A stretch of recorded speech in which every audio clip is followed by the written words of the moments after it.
If you could take any one memories back from Phuket to your home country, what did you pick?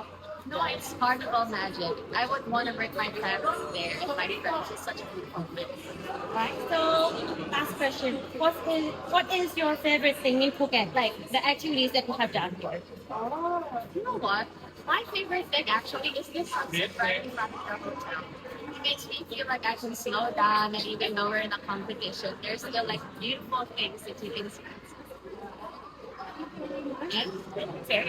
เขาเดินแบบรันเวย์ไหนเดี๋ยวกล้องถ่ายแบบ movement ได้ได้ Okay, so can you like have a walk, like very short walk, and like ที่เดินในลิฟ come ต์ back to the แล้วทั้งนี้จะเป็นเขาสามารถอยู่ในแบบดูแบบมีที่เขาเดินอยู่โอเค yeah.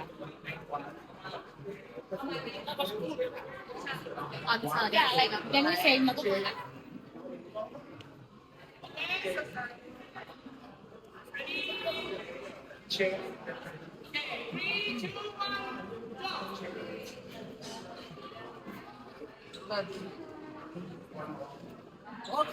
Thank you very much. That's been for the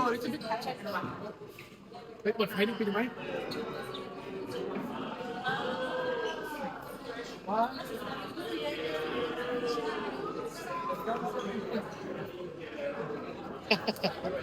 Muay Thai na Muay Thai na si Atisa!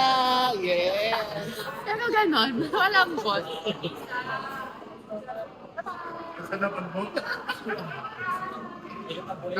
Sample ng Muay Thai, Atisa!